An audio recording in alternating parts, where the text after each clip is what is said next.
Hi friends, तो आज JBT commission का जो मैथमेटिक्स पार्ट्स का सॉल्यूशन कर रहे थे उसका पार्ट 2 है। तो फर्स्ट क्वेश्चन है, Hitesh is 40 years old and Ronny is 60 years old, how many years ago was the ratio of their ages is 3:5। ठीक है, हितेश जो है आज 40 वर्ष का है और रोनी जो है 60 वर्ष का है। ठीक है, कितने वर्ष पहले उनकी आयु का जो अनुपात था वो 3:5 था। ठीक है, तो हम लिख लेते हैं, शॉर्टकट में ही करेंगे। Age of Hitesh is equal to 40 years, age of Ronny is 60 years. ठीक है, ईयर्स कर दिया। हम सपोज कर लेते हैं कि एक्स ईयर्स उनकी।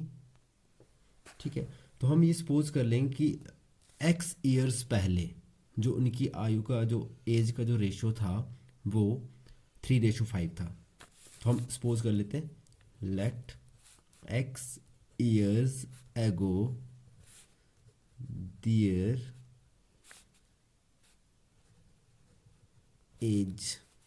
ठीक है, तो क्या हो जाएगी, उनकी एज कितनी हो जाएगी, एक्स वर्ष पहले 40 माइनस एक्स हो जाएगी, इसकी कितनी हो जाएगी 60 माइनस एक्स, और इनका रेशो क्या आएगा 3:5, 3/5। अब हम इसको क्रॉस मल्टीप्लाई करेंगे।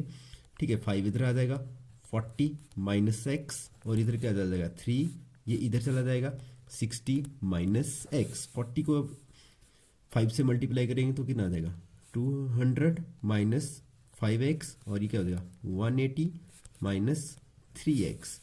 अब ठीक है, 200 180 को इधर लेके आओ तो ये माइनस का 180 हो जाएगा, ये इधर क्या बचा -3x, माइनस का 5x इधर जाएगा तो प्लस का 5x हो जाएगा।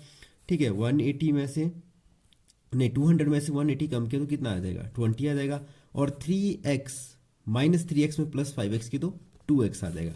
ठीक है, तो x कितना आ जाएगा इस हिसाब से 20 और अपॉन 2, तो आ जाएगा आंसर आपका 10। तो आंसर आ जाएगा 10 ईयर्स। तो राइट ऑप्शन क्या था, बी ऑप्शन था 10 ईयर्स। सेकेंड क्वेश्चन है, if A ratio B is equal to 2:3 and B ratio C is equal to 4:5, then C ratio A is equal, find करना हमको। ठीक है जी, तो ए रेशो बी मतलब a upon b is equal to 2/3। Second क्या दिया हुआ है, बी रेशो सी मतलब b upon c is equal to 4/5। इन दोनों में क्या है बी, और इसमें भी बी, सेम टू सेम है। तो देखो हम इसको कैसे इक्वल कर सकते हैं, इक्वल करने के लिए हम इनका एलसीएम निकाल सकते हैं। तो जैसे यहाँ हम डायरेक्ट करेंगे इक्वल करने के लिए, कि ये प्राइम नंबर ये भी प्राइम नंबर, तो हम इसको किससे मल्टीप्लाई करेंगे 4 से, और इसको किससे करेंगे 3 से, तो इनका आंसर सेम आ जाएगा। तो सिमिलरली इसको 4 से कर रहे तो ऊपर वाले को भी 4 से कर दो, इसको भी 4 से कर दो, तो 2 4 जा क्या हो गया 8, और 3 4 जा 12, और यहाँ क्या हो जाएगा 4 3 जा 12, और 5 4 जा, सॉरी 3 आएगा यहाँ पे, 5 3 जा 15, क्योंकि सिमिलर नंबर से मल्टीप्लाई करते हैं। तो अब देखो इस केस में क्या हो गया, हमारे पास अगर बी 12, यहाँ भी 12, यहाँ भी 12, तो इस केस में ए की वैल्यू कितनी आ गई 8 आ गई, और सी की वैल्यू कितनी आ गई 15 आ गई। हमें निकालना क्या है सी रेशो ए, तो सी कितना आ गया हमारे पास 15:8। तो ये हमारा ऑप्शन कौन सा बैठ रहा है सही, first, A is the right answer.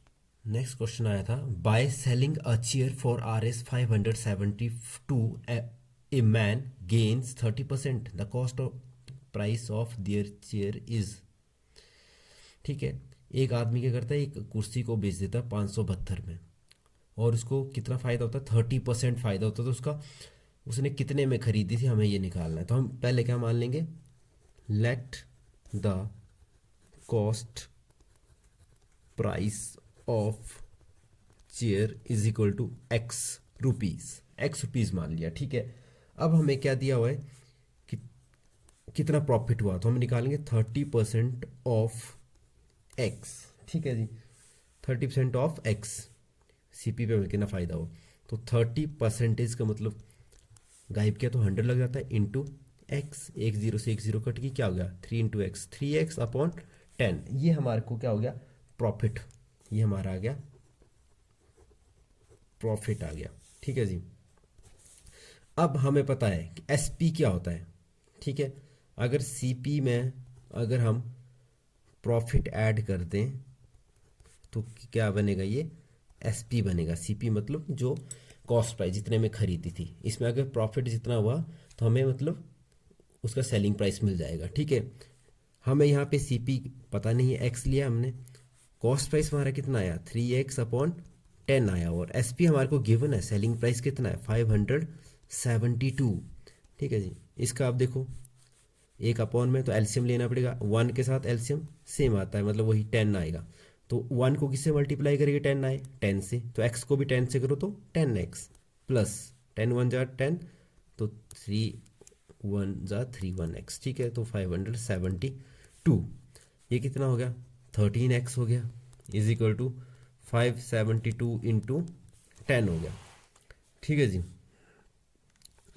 अब x इज इक्वल टू क्या हो जाएगा 572 इंटू 10/13, तो 13 के टेबल से ही कट जाएगा, 13 4 जा 52, 5 बच गया, फिर 13 4 जा 52, तो x कितना आ गया 44 इंटू 10 440 रुपीज़। तो मतलब उसने कितने में चेयर खरीदी थी 440 रुपये में, तो option C is the right answer. Next question है कि 5 स्पाइडर 5 मक्खियों को 5 मिनट में पकड़ते हैं, तो how many flies 100 spider can catch in 100 minutes, मतलब 100 स्पाइडर 100 मिनट में कितनी मक्खियाँ पकड़ेंगे। तो ठीक है, लॉजिकल सा आंसर है। कोई बच्चे क्या करते हैं डायरेक्ट 100 आंसर कर देते हैं, लेकिन ऐसा नहीं है। देखो यहाँ पे क्वेश्चन क्या है कि 5 स्पाइडर 5 फ्लाइज को 5 मिनट पकड़ते हैं, तो मतलब एक जो स्पाइडर है एक फ्लाइज को पकड़ने में, एक मक्खी को पकड़ने में लगाता है 5 मिनट, 5 मिनट लगाता है। ठीक है जी, तो वो 100 मिनट में एक स्पाइडर कितना पकड़ेगा 100 मिनट में, तो 100 को हम डिवाइड करेंगे 5 से, एक मक्खी को पकड़ने के लिए 5 मिनट लगाएगा, तो 105 का कितना मतलब 20। ठीक है, तो मतलब एक स्पाइडर 100 मिनट्स में 20 मक्खियों को पकड़ लेगा, 100 फ्लाइज को। तो 100 स्पाइडर कितने पकड़ेंगे, हम डायरेक्ट करेंगे 100 इंटू 20, तो कितना आ जाएगा 2000। तो राइट आंसर क्या रहना था 2000 रहना था। नेक्स्ट क्वेश्चन है, इफ 5 men और 9 women can finish a piece of work in 19 days, then 3 men and 6 women will do the same work in how many days. ठीक है, तो फर्स्ट ऑफ ऑल हम क्या करेंगे, फर्स्ट केस में क्या है 5 men है और 9 women है, तो हम क्या करेंगे दोनों को या तो मेंस में कन्वर्ट कर देंगे या वुमेन्स में कन्वर्ट कर देंगे। ठीक है, तो हम पता करेंगे 1m किसके इक्वल हो जाएगा, अगर हम 5 इस साइड ले जाते हैं तो 9/5 वुमेन हो जाएगा। ठीक है जी, w के इक्वल हो जाएगा। सेकंड केस में क्या है, देखो सेकंड केस में कौन कौन 3 men प्लस 6 वुमेन मिलके काम कर रहे हैं, तो ठीक है जी 3m की जगह हम क्या करेंगे, ये वैल्यू पुट कर दें 9/5 वुमेन। ठीक है, प्लस 6 वुमेन, 9 3 क्या हो जाएगा 27/5 वुमेन प्लस 6 वुमेन। ठीक है, इसका एलसीएम लेना पड़ेगा, 5 आएगा, तो 5 आने के बाद देखो 5 1 5, तो ये 27 ही रहेगा, w प्लस 5 1 5 5, तो 6 5 30 वुमेन, तो ये हो जाएगा 57 वुमेन अपॉन 5। ठीक है जी, अब हमारे पास फॉर्मूला क्या होता है कि जो एफिशिएंसी होती है इनटू डेज, जैसे मान लो efficiency into days, E1 into days is equal to E2 into days. ठीक है जी, E1 अब हमारा एफिशिएंसी क्या है वुमेन्स के केस में आ रही, तो फर्स्ट केस में देखो वुमेन्स के केस में क्या आ रही है 57/5, W इंटू डेज हमें यहाँ पता नहीं है, x कर लिया, लेकिन फर्स्ट केस में पता है कि वुमेन्स कितनी है, फर्स्ट केस में 9 वुमेन्स और डेज कितने लगे इनको 19। ठीक है जी, अब क्या हो जाएगा इसमें, देखो वुमेन से वुमेन कट जाएगा, 19 1 जा 19, 19 3 जा 57 और 3 1 जा 3, 3 3 जा 9, तो ये x इज अपॉन 5 और इधर क्या बचा ओनली 3, तो x is equal to 3 into 5, तो which is equal to 15 days. तो राइट आंसर आपका आना था इसमें डी ऑप्शन 15। नेक्स्ट क्वेश्चन है, in how many years a sum will be thrice of it at the rate of 10% per एनुअम। ठीक है जी, तो जब भी आपको ऐसा क्वेश्चन आता है तो आपने जो सम ऑफ मनी मान लेनी है, मान लो सम ऑफ मनी कि मान लो आपके पास कितना पैसा था, वो कितना पैसा उधार लिया, मान लो आपने 100 रुपीज़ लिया। ठीक है, अब ये थ्राइस हो गया। ठीक है, थ्राइस हो जाएगा तो मतलब ये कितना हो जाएगा 300 हो जाएगा। ठीक है, ये हमारा क्या आ गया, अमाउंट आ गया। ठीक है, अब हमारे पास रेट क्या है, यहाँ पे रेट आ गया 10%। ठीक है, अब सिंपल इंटरेस्ट की बात करें कि इसके ऊपर इंटरेस्ट कितना पड़ा, तो देखो पहले हमारे पास 100 रुपये थे, उसके कितने बन गए 300 रुपये, मतलब कितने बढ़ गए 200 रुपये बढ़ गए। ठीक है, तो सिंपल इंटरेस्ट ही आ गया, रेट भी आ गया, प्रिंसिपल हमारे को पता है 100 है।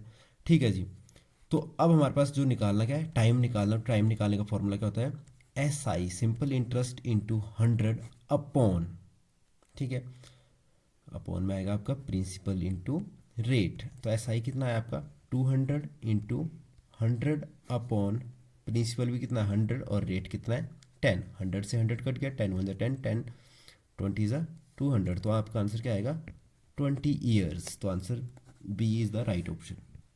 नेक्स्ट क्वेश्चन है, the volume of a cube is 512, it's total surface area is. तो क्यूब आप जानते हैं इस तरह का होता है। ठीक है, तो वॉल्यूम जो इसकी निकलती है वो फॉर्मूला क्या होता है, वॉल्यूम ऑफ क्यूब क्या रहता है, जैसे 512 है और इसका फॉर्मूला क्या होता है ए क्यूब। ठीक है, 512।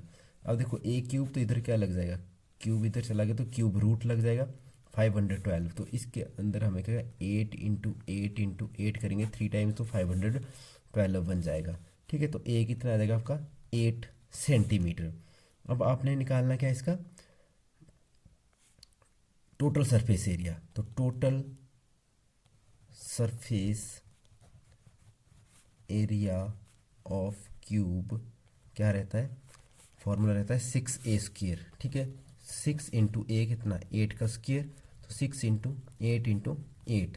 तो अब हम इसको मल्टीप्लाई करेंगे तो हमारा आंसर कितना आ जाएगा 384 सेंटीमीटर स्क्वेयर। तो ऑप्शन सी आपका राइट आंसर रहना था।